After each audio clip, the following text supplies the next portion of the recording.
Lila avait 10 ans et une imagination plus grande que la Voie lactée. Dans son garage transformé en laboratoire secret, elle fabriquait des machines incroyables. Une machine à glace qui ne faisait que des parfums bizarres, brocoli fraise, berk, un robot qui parlait en rime et surtout un super sac à dos fusée. Un soir, alors que la lune brillait comme une lampe de chevet géante, Lila appuya sur le gros bouton rouge de son sac à dos. La voilà propulsée dans le ciel, plus vite qu'un moustique stressé. En traversant les nuages, Lila croisa un groupe d'oiseaux qui faisaient des exercices de gymnastique aérienne. « Pardon !» dit-elle en zigzagant. Les oiseaux lui répondirent « Bonne route, petite fusée !»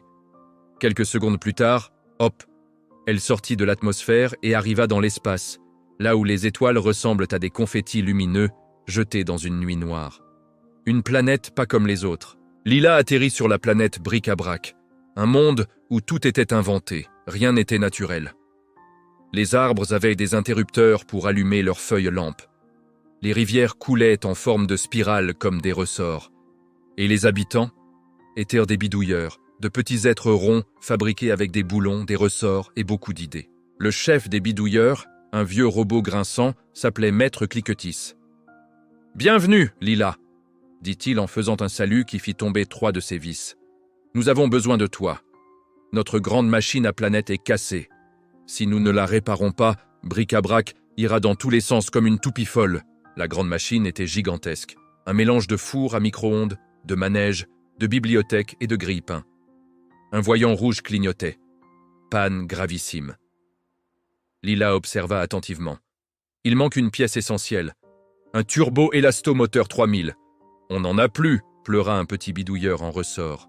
Lila sourit. Pas grave, on va l'inventer. Elle sortit de son sac. Un bout de chewing-gum à la menthe, une cuillère en bois, une boule à neige. Et un élastique violet, très étirable.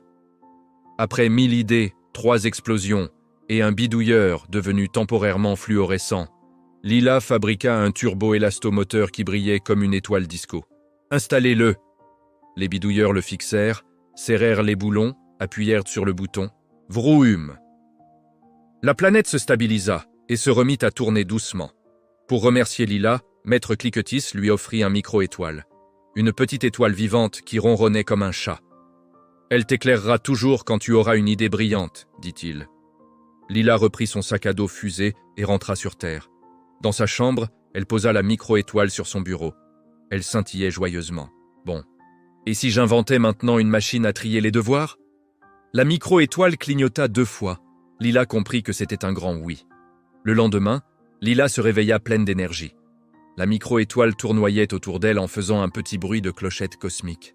« Aujourd'hui, » déclara Lila fièrement, « on invente la machine à trier les devoirs. » Dans le garage laboratoire, elle installa une boîte à chaussures, un ventilateur, un scanner de jouets cassés et une poignée de poussière d'étoiles. La micro-étoile éternua en la fournissant.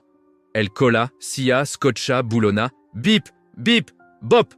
La machine s'alluma, vibra et un voyant vert clignota. « Prête à trier !» Lila y glissa un paquet de ses devoirs. La machine aspira les feuilles comme un monstre affamé, puis... Pfouf! Les devoirs furent expulsés dans tous les sens, transformés en origami. Les exercices de maths devinrent des avions. Les conjugaisons se changèrent en grenouilles en papier. La poésie prit la forme d'un chapeau de cow-boy. « ce n'est pas exactement ce que j'avais prévu, » dit Lila. La machine continua de cracher des origamis. Un avion en papier passa devant le nez du chat de la famille, qui se mit à le poursuivre dans la maison.